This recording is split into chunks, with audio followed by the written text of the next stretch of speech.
중 추첨을 통해 햄버거 쿠폰 드리겠습니다. 주진우 라이브 돌발 퀴즈 내일 또 만나요.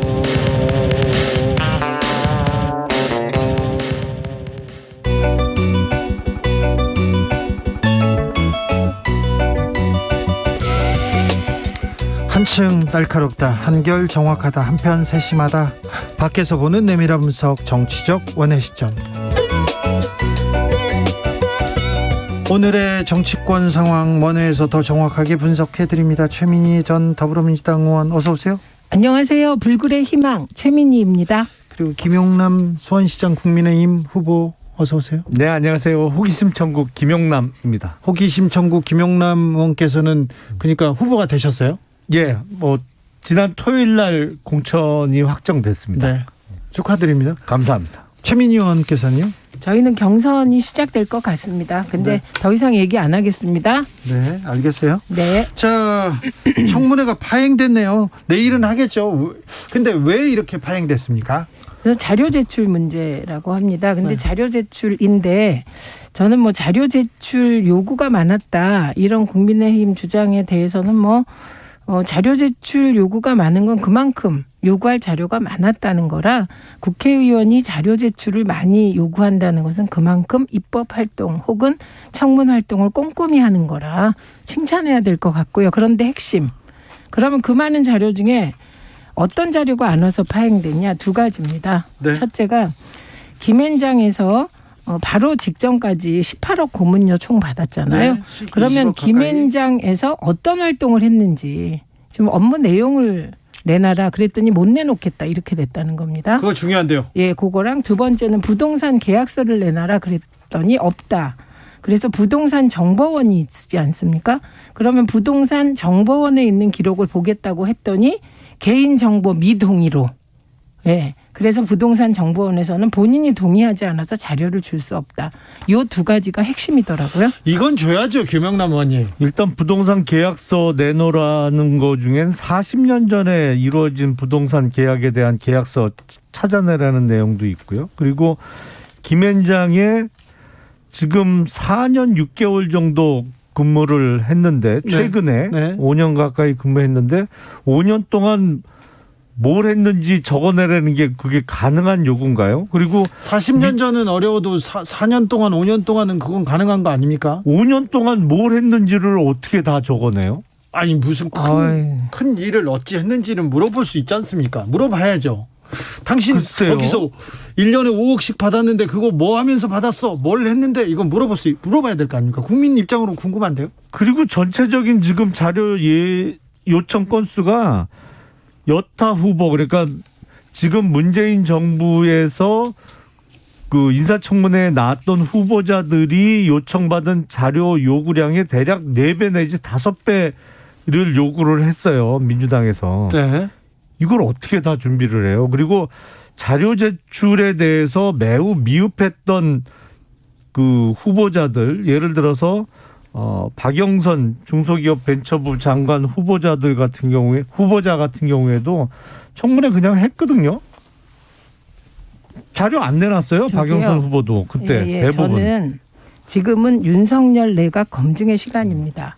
과거 어쩌고 저쩌고는 해봐야 별로 과거의 일이라 누구에게도 득되지 않는다. 그러니까 이렇게 내로남불이죠. 생각하고요. 그다음에 부동산 40년 전 걸 내놓으라고 한다. 없으면 못 내놓는 거죠. 네. 그런데 부동산 정보원이 가지고 있는 한덕수 후보자 관련된 부동산 관련한 정보는 본인이 동의만 하면 그건 받을 수 있는 거거든요. 그래서 부동산 정보원에 개인정보 미동의 하시지 말고 그냥 동의하시는 게 한덕수 내정자의 도리인 것 같습니다. 그리고 저는 언론에서 2~3배라고 했는데 또 4~5배로 는 것 같은데 어쨌든 2~3배이건 4~5배이건 의혹이 많으면 자료 제출 요청도 많은 건데요. 중요한 건 그 자료를 다 내놔라. 하나라도 안 내놓으면 청문회 진행을 못하겠다가 아니라 핵심이 두 가지입니다. 김앤장에서 어떤 활동을 하고 무려 1년에 5억 가까이의 정관 예우를 받으셨나 요거에 대한 자료를 민주당이 내놓으라는 거고요. 그게 일지를 내놓으라는 게 아니고요. 그 업무 내용이 있지 않습니까? 그건 내놓을만 하고 또 이거 내놓는 건 이게 지금 공직에 있는 공무원들이 가장 궁금해한다고 합니다. 네. 예, 그래서 이 자료 내놓고 부동산 정보원의 개인정보 미동의 동의로 바꿔주십사 이게 핵심 요구사항이더라고요. 이 기본적으로 부분은 뭐 그냥 되풀이 될 것 같습니다. 기본적으로 어떤 일을 하고 고문료 뭐 내진 사실상 뭐 급여 형태입니다만 이거를 그 받았는지를 내놔라. 이거 로펌 입장에서는 절대 못 내놓습니다. 내놓을 수가 없어요. 그렇게 기본적으로. 내밀한 일이 많은가요? 아니 왜냐하면 기본적으로 그러면 어떤 클라이언트를 어떻게 만나서 어떤 사건에 대해서 어떻게 진행을 했는지를 다 공개해야 되는데 아니 로펌 입장에서는 그거는 로펌은 기본적으로 그래서 그 클라이언트에 대한 비밀 준수 의무가 있기 때문에 이걸 내놓을 수가 없어요. 그거 개인정보 빼고 내면 되고요. 또 하나 이래서 로펌과 공직과 다시 로펌과 공직과 이런 회전문 인사하면 안 된다. 이해충돌의 소지가 있다. 이런 얘기가 나온 거고요. 이런 그 고위 공직자가 개인 사기업 특히 김앤장 같은 로펌으로 갔다가 다시 공직으로 오는 거 이거 막아야 된다는 요구가 국민적 목소리가 높았고 국회에서도 이에 관련 논의가 많았잖아요. 그래서 이번 인사에서 저는 그 김한규 비서관이 네, 이분이 정무비서관 김앤장에도 청와대. 있었고요. 그랬는데 본인이 이게 회전문 인사가 안 되는 이유를 설명한 바가 있습니다. 왜냐하면 이해충돌 소지가 너무 크다. 왜냐하면 한덕수 내정자가 국무총리가 됐다고 합시다. 그런데 김앤장이 예를 들면 정부와 관련된 어떤 소송을 했다고 칩시다. 그럼 이분은 과거에 김앤장에서 1년에 5억 내외에 이거 뭐라고 이게 활동비인가요? 뭔가요? 어쨌든 고문요. 예, 고문료를 받았습니다. 그런데 청탁이 들어왔을 때 이해충돌 소지가 없겠느냐. 저는 있을 거라고 봅니다. 그래서 이 회전문 제 인사 기억에는 문제라고 생각합니다. 노무현 정부 때도 김앤장 출신들이 청와대에도 많이 근무하고 많이 등용이 됐고요. 지금 문재인 정부 들어서는 김앤장에만 변호사 있는 거 아니거든요. 정부 각종 요직에 민변 출신들이 얼마나 많이 들어가 있어요. 그리고 헌법재판관이나 대법관 출신 중에도 우리법연구회를 거쳐서 민변 활동하다가 간 사람들이 대부분이고 근데 그러면 김앤장만 그러면 클라이언트에 대한 비밀 준수 의무가 있느냐? 마찬가지거든요. 변호사는 다 있어요. 민변은 사회단체고요. 김앤장은 영리단체입니다. 하나만 물어볼게요. 민변은 이익단체입니다. 사실은. 아니, 그거 함부로 민변은 말씀하시면 안 돼. 권력단체고 자, 이익단체입니다. 김용남 의원님 하나 질문요. 김용남 의원님은 공직에 있대 의원을 안 했을 때 네. 로펌에 안 가셨죠? 저는 로펌을 제가 차렸습니다. 아 그러셨어요? 그리고 로펌에 안 가셨고 어디 뭐 사회이사 이런 거 안 지내셨죠? 안 시켜줘서 못했습니다. 네. 그러니까 청렴하신 거예요. 그렇죠. 예. 그리고 또 그 로펌에 가서 이름만 걸면 네. 굉장히 쉽게 돈을 벌 수도 있는데 그거 안 하셨잖아요. 그리고 방송 나오는 거 이거 돈도 거의 안 주는데 일부러 나와가지고 얘기해주고 그러는 거잖아요. 근데 말 나온 김에 로펌 안 좀 갔어요. 출연료 좀 올려주세요. 예, 제가 요거 하나는 꼭 말씀드리고 싶은데 민변이나 우리법연구회가 예를 들면 어떤 사안에 대해서 자신의 소신을 가질 수 있습니다. 이런 민변이나 우리법연구회와 김앤장을 동격으로 놓고 비교하는 것은 그건 정말 그 논리적으로 맞지 않고 이건 좀 억지였어요. 예, 아니. 이건 억지입니다. 민변은 훨씬 센 권력 단체였죠. 사실상 아니, 그 권력 이 문재인 잠깐만요. 정부 하에서는 적어도 권력 단체라는 말은 그거는 예를 들면 저는 왜곡된 잘못된 비판의 하나로 인정합니다. 그냥 생각으로. 그러나 민변이 그래요. 아니요.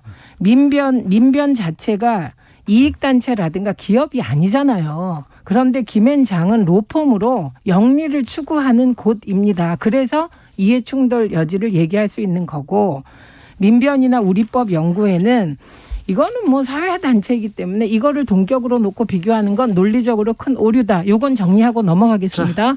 조성빈님께서 문재인 정권이 잘못했다면 윤석열 정권은 그러지 말아야죠. 너희가 그랬으니 우리도 그래보겠다. 이건 아니죠. 비난한 만큼 달라져야 국민한테 제대로 평가받을 것 아닙니까? 얘기하시고요. 구민정님께서는 일반 개인도 인터넷 사이트 하나 가입해도 개인정보 동의해야 승인 납니다. 당연히 개인정보 동의해야 하는 거 아닌가요? 이런 얘기했습니다. 내일부터 청문회가 뭐 잘 되겠죠. 그리고 뭐 로펌에서 그리고 어디에서 돈을 받았을 때는 어떤 일을 했는지 그것도 밝혀져야겠죠. 그건 국민들이 궁금해하는 거는 또 맞습니다. 자, 넘어가겠습니다.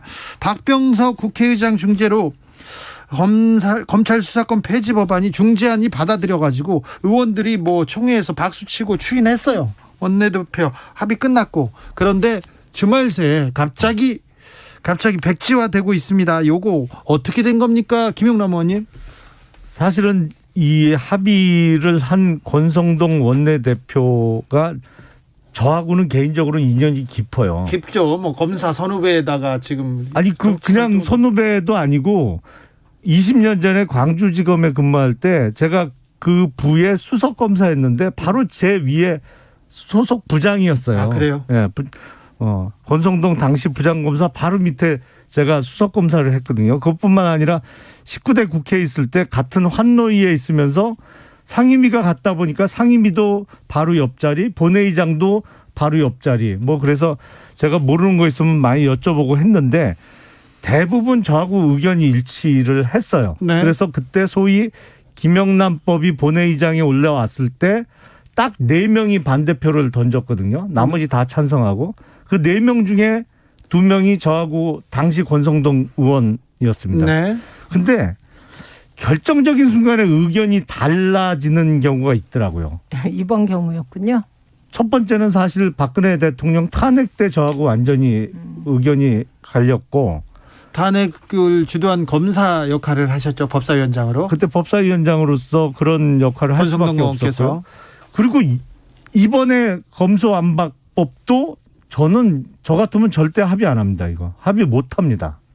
근데 합의가 이루어져서 했는데 이게 그 이후에 저희 같은 경우에는 당원들과 지지자로부터 항의 전화 문자 뭐 엄청 받았어요. 중재안을 사실은. 받았다고요? 예, 예. 네.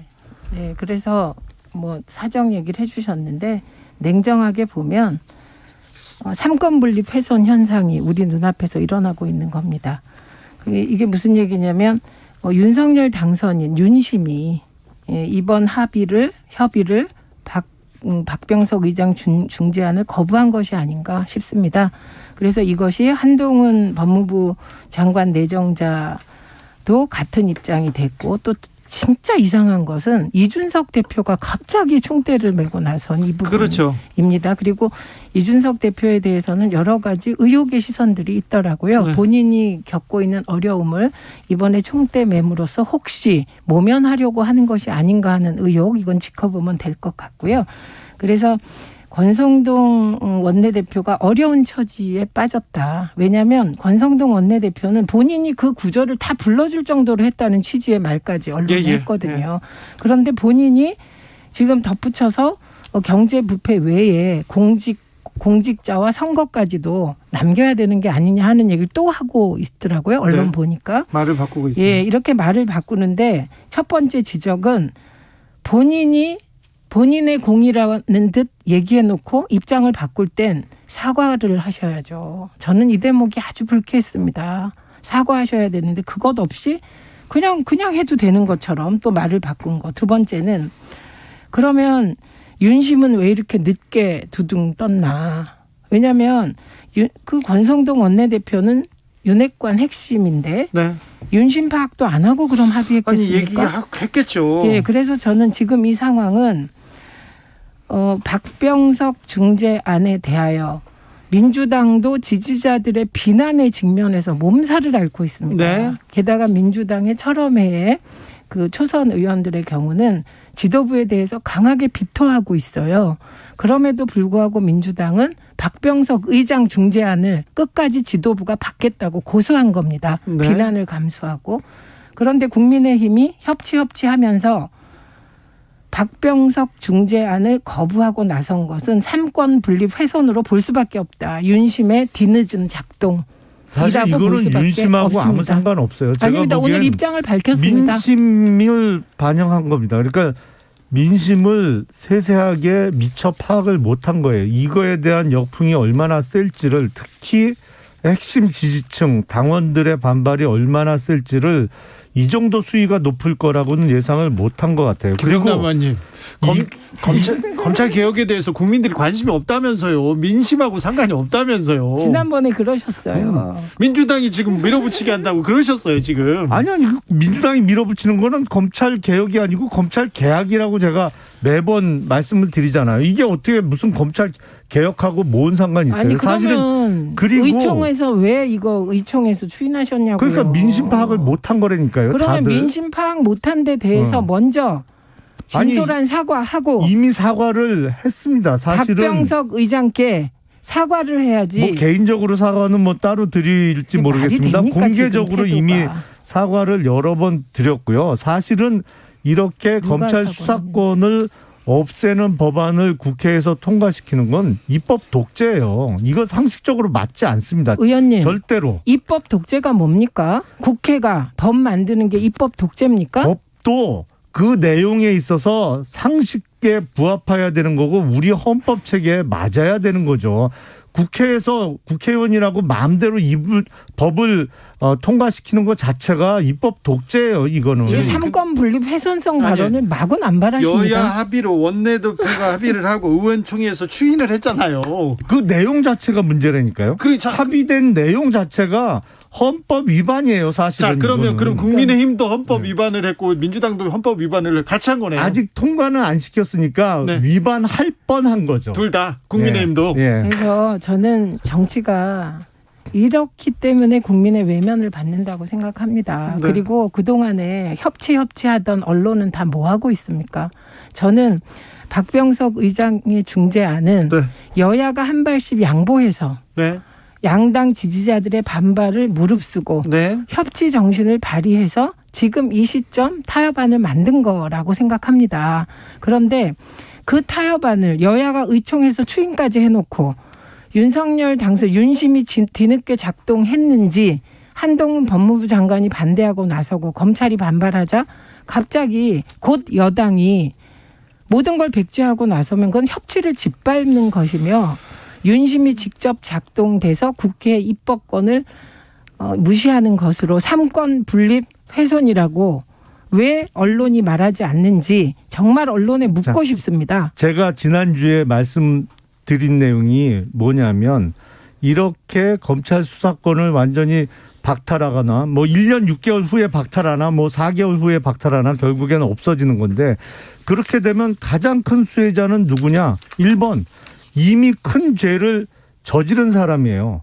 그리고 그다음 수혜자가 누구냐? 2번은 앞으로 큰 죄를 저지를 가능성이 많은 사람들입니다. 그럼 그 1번은 지금 이미 집권 세력이었던 민주당이 되는 거고 2번은 누구냐? 앞으로 곧 보름 있으면 집권 세력이 되는 국민의힘인 거예요. 그러니까 이거는 여야 합의 협치의 문제가 아니고 야합이라는 그 생각이 들 수밖에 없는 그러니까 내용이에요. 저 말씀은 네. 대한민국의 수사는 오직 검사가 해야 된다는 검사 중심주의 말씀입니다. 아니죠. 경찰과 검찰이 경쟁해야죠. 아니, 어느 들어보세요. 한쪽에만 몰아줄 필요도 없고 아니, 거기에 그래서 어느 한쪽에만 잠깐만요. 의존할 그래서 이유도 없습니다. 아니, 의원님 저 얘기 좀 하게요. 그래서 경제와 부패는 다시 검사들에게 검찰에 놔둔 겁니다. 그래서 저는 대한민국 경찰도 그다음에 대한민국 검찰도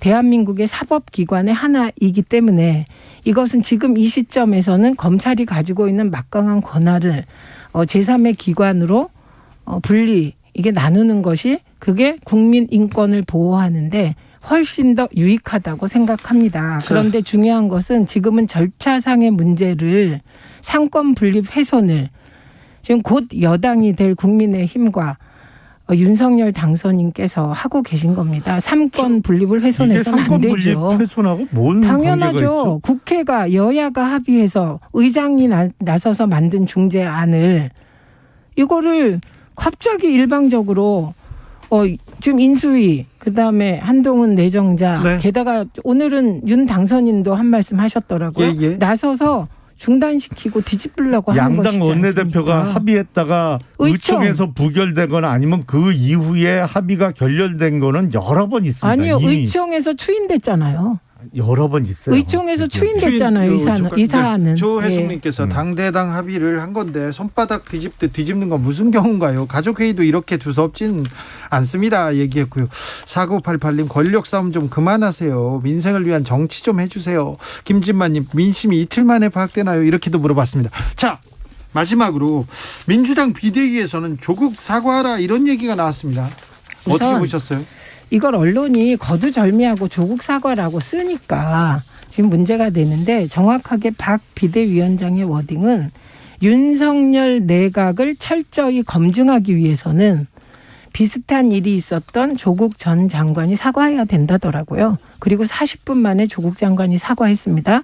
근데 제가 말씀드리고 싶은 것은 한덕수 총리 내정자는 총리니까 법무부 장관보다 더 엄격한 잣대로 검증해야 하고요. 우리는 이미 검증 잣대가 있습니다. 조국 전 장관과 그 가족 탈탈 털었듯이 털면 되고, 그리고 이번으로 조국 전 장관 가족과 그 조국 장관 소환은 그만했으면 좋겠습니다. 또 다음 선거 때 또 나오겠죠. 그만했으면 좋겠습니다.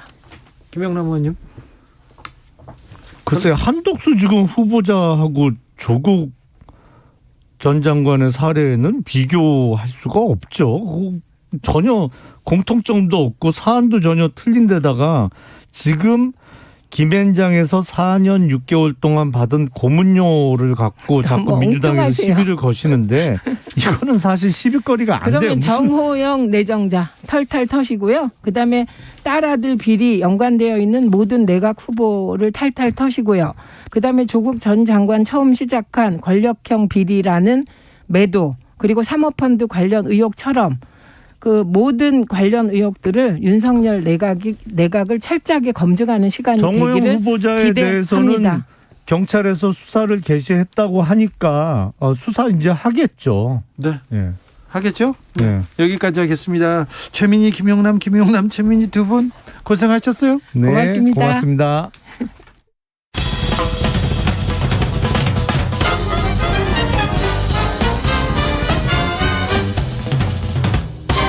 훅 인터뷰. 모두를 위한 모두를 향한 모두의 궁금증 훅 인터뷰. 오늘 국회 뜨겁습니다. 여야가 충돌하고 있는데요. 한덕